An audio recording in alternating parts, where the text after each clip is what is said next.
nós podermos estar aqui no dia de hoje, nessa celebração do jubileu de 80 anos da paróquia São Luís Gonzaga.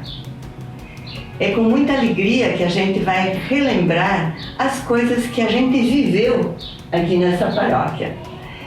Eu já tenho 70 anos que participo nessa comunidade da Matriz. Quando eu vim para Xaxim, meus pais vieram para Xaxim, eu tinha 1 ano de idade. E eles logo se engajaram aqui na vida da igreja. O papai foi fabriqueiro e era a época do Frei Bruno, né, que era o pároco. E então a gente morava na rua aqui atrás da casa paroquial. Então tudo era perto, nós éramos vizinhos, a gente via sempre o Frei Plácido ali com as mulinhas dele dando alimentação. E como nós participávamos também na escola no Gomes Carneiro, que era das Irmãs Franciscanas Missionárias de Maria Auxiliadora, que vieram em 42, essa escola era como uma continuidade da paróquia, era um braço da paróquia, né, Kika? Lá as irmãs preparavam para a primeira Eucaristia, elas preparavam as celebrações. Os professores preparavam com a orientação das irmãs. Isso, e daí também assim, as celebrações eram tudo organizada por elas e nós éramos convidados e às vezes convocados para essas atividades de arrumar a igreja, de cantar no Natal, na festa da Páscoa, e de fazer encenações, celebrações. Então, na verdade, eu conheci praticamente todos os freis que passaram por essa paróquia. A gente conheceu na infância, através das organizações devocionais que a gente participava, depois de casada também, nos grupos de casais, do Concílio e tantas outras organizações aí que a gente participou. E também as irmãs franciscanas. As irmãs franciscanas têm uma relação assim como se elas fossem irmãs da gente mesmo, né? Porque depois mesmo passei a ser diretora da escola, onde primeira diretora leiga depois que elas deixaram de trabalhar. Então eu guardo com muito carinho e com muita gratidão toda essa presença dos freis, de cada um dos freis, que a gente lembra com emoção até, e das irmãs franciscanas que passaram na vida da gente e deixaram marcas profundas, tanto na comunidade como na nossa vida pessoal. Eu também, então, Terezinha Marchetti, a minha idade é tanto quanto a vivência na paróquia, porque todos os sacramentos que eu fiz e a minha família fizeram foi aqui. A gente nasceu todos aqui. Meus filhos também, desde o batizado até o casamento. A gente sempre vivenciou essa presença aqui na paróquia. E desde a mais tenra idade, como Iraci falou, eu me envolvi nos trabalhos, nas atividades, arrumar a igreja todo final de semana, uma menininha junto com as irmãs, ajeitar as coisas. Logo em seguida, então, quando a gente chegou na idade de participar da cruzada, a gente fazia parte da cruzada. O tempo foi passando, então, até adolescente, então a gente passou a pertencer às Filhas de Maria. E na juventude, um ponto bastante marcante que foi a fundação aqui pelo pessoal que veio de São Paulo, para fundar a Legião de Maria. Era um movimento onde alguns leigos, com o Frei, que era o Frei Nereu na época, o Frei Valdomiro também, incentivando e acompanhando todo esse movimento de leigos, né? A gente visitava todas as casas onde havia necessidade, nos bairros. Então, no domingo era o nosso trabalho. A gente fazia 2 ou 3 horas de visitas domiciliares. E nessas visitas, as pessoas colocavam que muitos não eram batizados, outros não eram casados, viviam juntos, mas não eram casados. E lentamente, então, esse grupo foi dando formação e foi realizado esses sacramentos na igreja durante muito tempo. E nós tínhamos também 2 horas de encontro semanal, era tudo registrado, os nomes das visitas, os locais onde a gente ia, e depois as pessoas que recebiam esses sacramentos. Então foi um movimento, uma época muito boa, era em toda a região, a gente uma vez por ano se reunia, lotava os ônibus, ia até Chapecó, onde tinha um encontrão, sabe? Então era um movimento diferente, mas depois com o tempo ele não existiu mais. Então eu acho assim que é importante a gente também resgatar nessa história um pouco assim como foi a igreja e como ela foi se desenvolvendo no decorrer desses anos. Então eu dividiria esta história no antes do Vaticano II, que aconteceu em 62 e 65, e depois do Vaticano II em diante. Antes do Vaticano II, que igreja nós tínhamos? Uma igreja que era de muita reza, né? Os padres rezavam de costa para o povo, as missas eram em latim, não existia nenhuma pastoral, tinha esses movimentos que nós estamos falando aí, de apostolado, de Filhas de Maria, de Cruzada Eucarística, mas nenhuma pastoral. E no Vaticano II foi exigido que a igreja passasse a trabalhar com os leigos, que os leigos passassem a fazer parte da igreja de forma corresponsável com os padres, com os bispos, com as irmãs. E a gente se pegou, que nem, vamos dizer, de calça curta, porque os leigos não sabiam nada, nem a Bíblia a gente não sabia manusear. Mal a história sagrada, né? Então, a gente foi desafiado a fazer muitos cursos para poder participar na igreja. Então foi um período de 70, ali 80, 90, foi um período de muita formação. A gente vivia com o pé na estrada. Em Chapecó fazendo curso, depois fizemos cursos no Rio Grande do Sul, em Novo Hamburgo, em Lages, em Florianópolis, em Curitibanos, enfim, era um emaranhado de cursos para a gente poder, não era para saber, era para poder atuar na igreja de uma forma mais qualificada.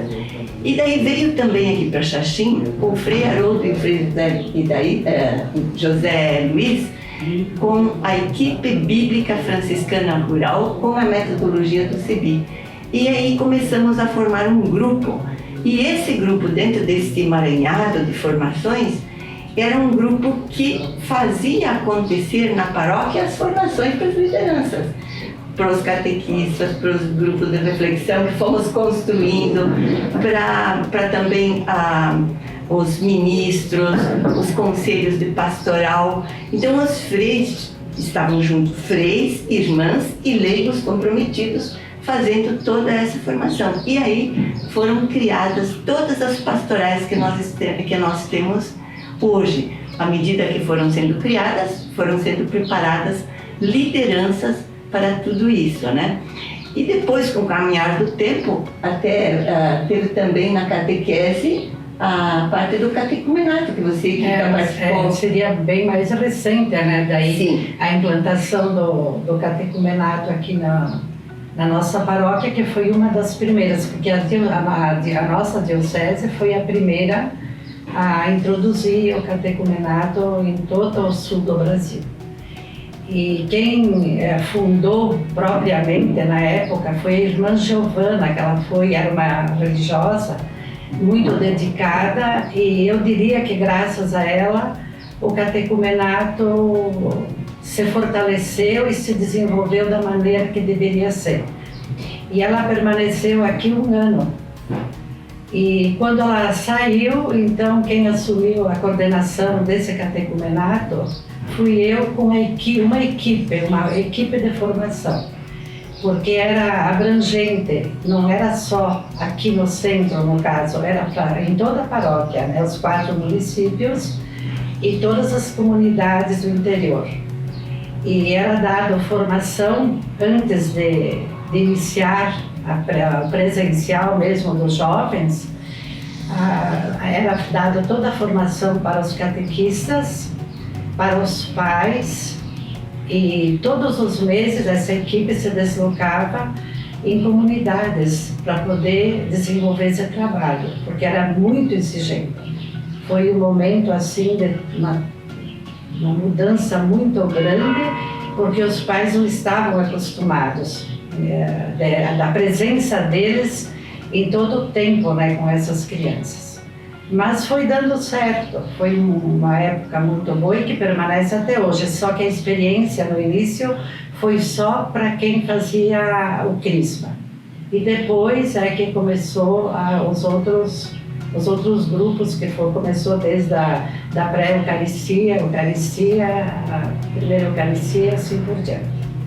Então, assim, eu vejo que a nossa paróquia, ela tem marcado, assim, é uma marca da nossa paróquia, a formação, né? Então, a formação sempre foi muito bem trabalhada.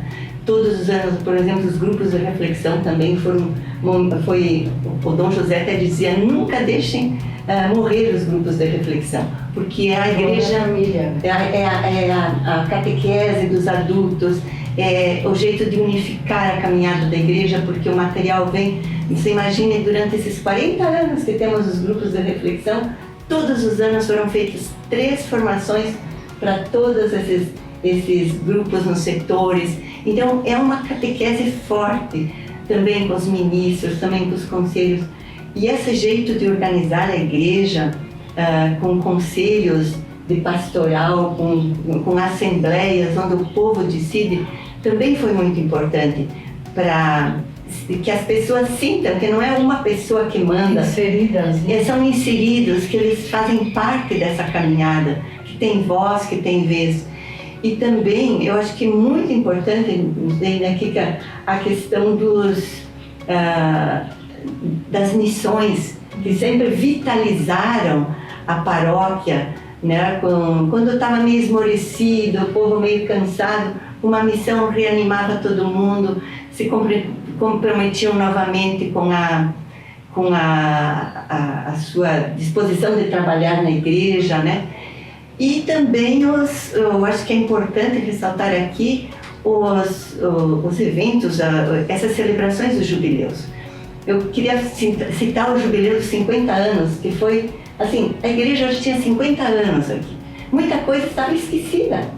Muitas coisas que aconteceram já as pessoas não lembravam mais. Então a gente leu todos os livros, tom, crônica, e elaboramos um material simples para o povo sobre a história da paróquia.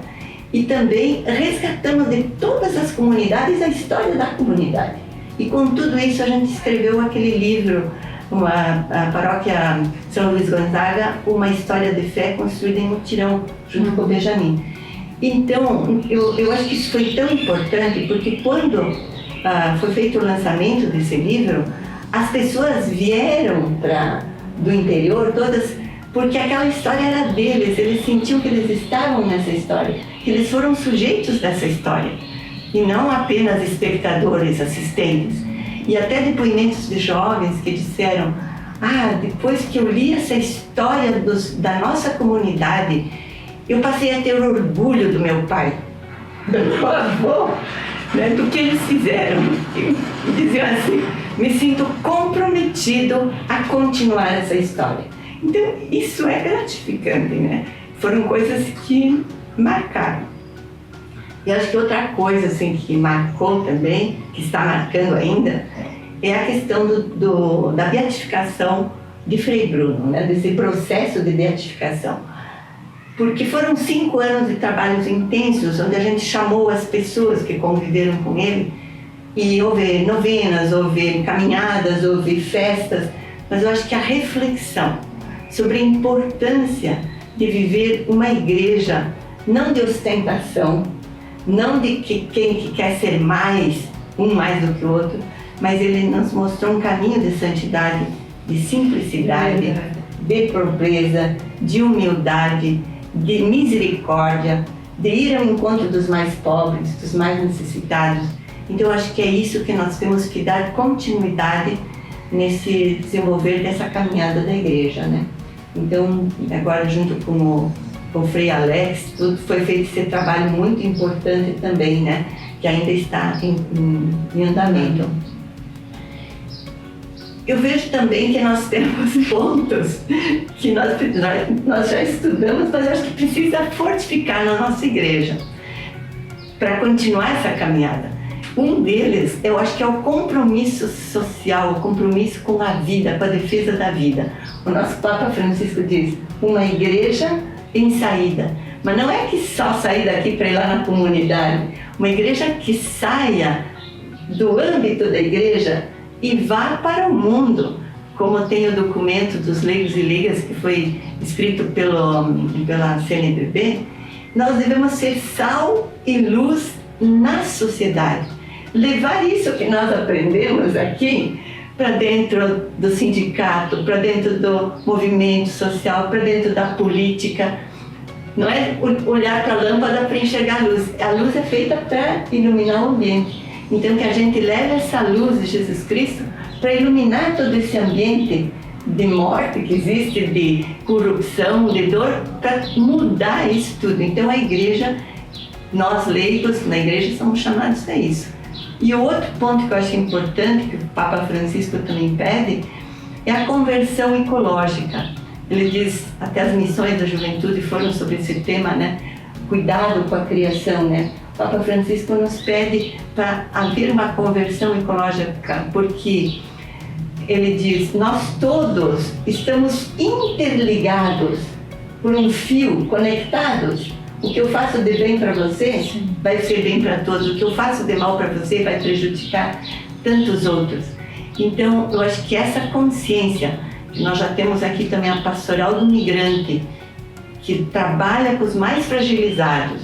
E, por exemplo, também aqui nós temos os projetos, as sementes crioulas e plantas medicinais, que trabalha com a defesa do planeta, com a produção sem o veneno, né? E também com a alimentação saudável, é uma coisa que nós devemos ampliar, vamos ter outras experiências, ampliar esse jeito de ser igreja que defenda a ecologia, porque senão o mundo não vai ter condições de continuidade, né?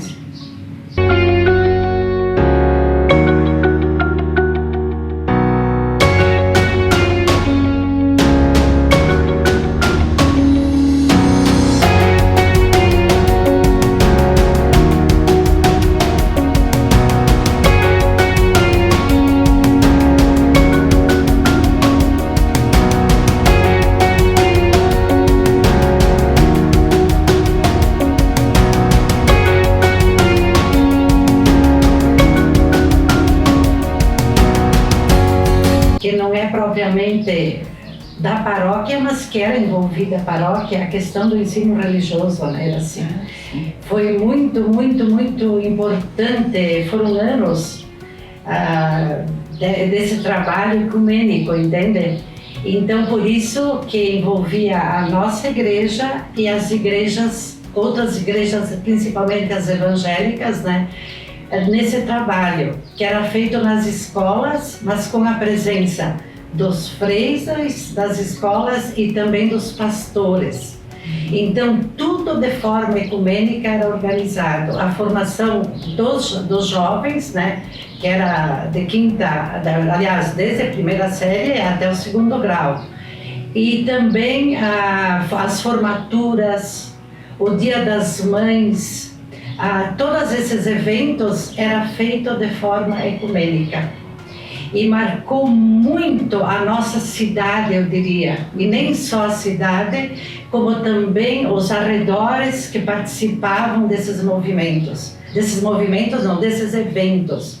E era feito através de reuniões, tudo com a sugestão de todos e a participação de todos. Né? Assim, a gente ia de igreja a igreja, fazer os convites, organizava as reuniões, as direções sempre dando apoio. Os jovens, eles eram assim adoravam fazer aquilo, as encenações bíblicas que eram feitas, e é ali que eles adquiriram o gosto do estudo bíblico também, através dessas encenações, desse trabalho, entendem? Então eu acho que é importante mesmo a gente ressaltar que escapa, porque a gente não vai lembrar de tudo. Sim, também assim nessa questão, lembra, Kika, quantos cursos nós fizemos com os professores, até com a universidade dando certificado, nessa linha todo com o OCB, né, nessa linha ecumênica. Quantos saíram dessas formações e foram catequistas, foram liderança da igreja? Até isso. Então, o CEBI nesse ponto também, porque também é uma leitura ecumênica da Bíblia, né, ajudou muito. E é por isso que eu falei, né, que esse ali ajudou durante mais de 20 anos. Sim, muito mais. Assim, nós temos 34 anos de CEBI aqui na paróquia. 20 anos foram exatamente mais assim, essa formação coordenada por esse grupo. Eu quero deixar meu recado de gratidão a todos os freis e as irmãs, que a gente não procurou não dizer o nome, porque uma que não tem tempo e outra porque também dizer o nome de um e não dizer o nome de outro, a gente ama a todos, né? E dizer o seguinte, que a gente continue firmes nessa caminhada. Até aqui Deus nos conduziu, mas Ele disse em muitas passagens da Bíblia: não tenham medo, porque eu estarei com vocês. Que os outros que virão, porque nós estamos entregando. Tenham essa coragem, porque Deus está conosco, Ele nos acompanha e Ele nos abençoa e nos ilumina. Então que essa próxima caminhada de mais 10, 20 e quantos anos vierem, sejam também de fidelidade. Fidelidade ao projeto de Jesus Cristo, né? Que o reino de Deus aconteça. Então que os jovens de hoje, né? Essa semente, ela tem que continuar sendo colocada, porque diz que toda semente boa não se perde, mas ela se multiplica. E não existe coisa mais gratificante de a gente olhar para trás, todos esses anos que a gente viveu até aqui, e ver que se tentou. E a gente também sabe que errou muito, porque com certeza erramos, mas que muita semente floresceu. E que os jovens continuem, que os professores continuem, que os leigos nas igrejas continuem participando e investindo na juventude. Que foi um trabalho que a gente amou fazer e valeu a pena, se a gente não fez outra coisa, só valeu a pena isso, sabe? Porque a gente sabe que a gente deu tudo aquilo que se podia, porque a gente também fala e não sabe tudo, né?